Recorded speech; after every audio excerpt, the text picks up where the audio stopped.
Whether you are starting an exercise plan for the very first time, which is awesome, or coming back to your fitness routine after a break, equally is awesome, the positives of committing to exercise can't be understated.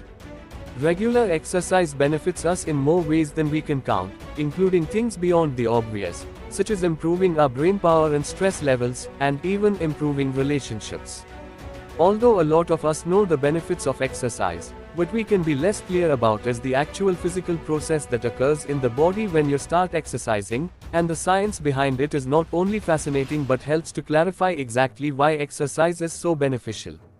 One of the first changes that happens in your body when you begin an exercise routine, and which can even happen before you are getting ready for a workout, is the increased production and release of hormones.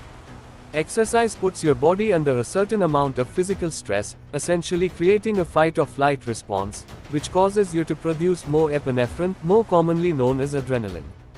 Production of epinephrine is much higher when exercising in order to stimulate the body's systems to accommodate the stress under which the body is placed. It also shows that the more you train, the more your body produces epinephrine. And as you become more efficient at exercising and can work out with more intensity, your body helps to adjust. Adrenaline release can also lead to an increase in alertness, explaining why many people feel their senses sharpen during exercise. In a sense, the hormone release allows your body to cope with the increased physical activity, and importantly, allowing the heart to work more efficiently. We all know the feeling of our heart beating faster when we are shocked or scared, right? Well, that's down to the body releasing epinephrine. And during exercise, a similar process occurs to allow your body to react to the physical exertion. The epinephrine, aka adrenaline, released when your body undertakes exercise causes you to have more energy and your heart to start working harder. When this happens, your pulse will quicken and circulation is increased around your body, in order to supply your muscles with more blood and the oxygen that is delivered with it. Doing this allows the muscles to work more efficiently, remain oxygenated, and get ready to react to further stress caused by exercise. Cortisol may also be released in addition to adrenaline. Although this is more common in intense exercise, cortisol levels can increase during moderate exercise in unfit individuals. And this temporary boost of cortisol promotes the release of energy. Ever wonder why people speak so rhapsodically about the runner's high, or the feeling of elation after a spell of exercise? Well, there's science behind the phenomenon. During your exercise, or shortly afterward, you're likely to feel a significant positive increase in your mood. This is due to the increase of several hormones known as endogenous opioids in your brain following a significant bout of physical exertion. These hormones are associated with pain modulation, reward, response to stress, and autonomic control, which essentially provide us with positive feelings. These endogenous opioids include the all-important endorphins, a key component in feelings of happiness and a big reason why most people are left buzzing and energized when they've just completed their first workout. And thankfully, this feeling doesn't just occur the first time you exercise. You'll continue to receive this boost no matter how far you get into your fitness journey. While feelings of happiness and elation can last for some time after an exercise session, they eventually wear off as you rest. And if you're just starting to exercise, you might find that they can be replaced by pain in your muscles the following day. If this happens, no need to fret, it's most likely a case of delayed onset muscle soreness, or DOMS.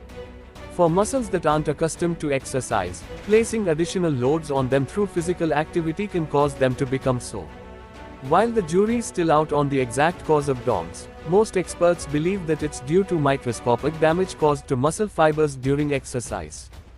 DOMS can be off-putting for those who are new to exercise, but it's useful to remember that even people who have exercised daily for years experience occasional soreness, and the pain lessens the more that you work out. DOMS will generally pass within a few days, and unless the pain is debilitating, it's totally normal. It just means your muscles are repairing and getting stronger. It's not unusual for people to experience some post-workout tiredness, particularly if you're just starting to incorporate substantial exercise into your routine. As with soreness, this is totally natural. As Healthline noted, when our bodies undergo physical activity, our muscles contract over and over again, using a molecule called adenosine triphosphate, ATP, that provides energy for our cells to do so.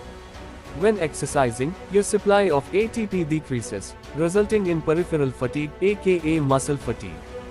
This alongside our central nervous system response, which fires repeated signals to activate our muscles, as well as a rapid increase of the hormones serotonin and dopamine, all lead to our body becoming worn out after a workout, and us feeling incredibly tired. It's important to stretch and rehydrate before reaching for the pillow, and make sure you limit your naps to short periods of time.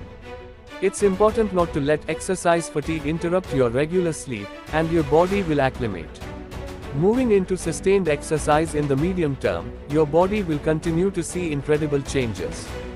One of the ways regular exercise benefits, especially interval training, us is through the buildup of mitochondria, which are organelles, almost like an organ for your individual cells, which performs a specific job to help your cell function.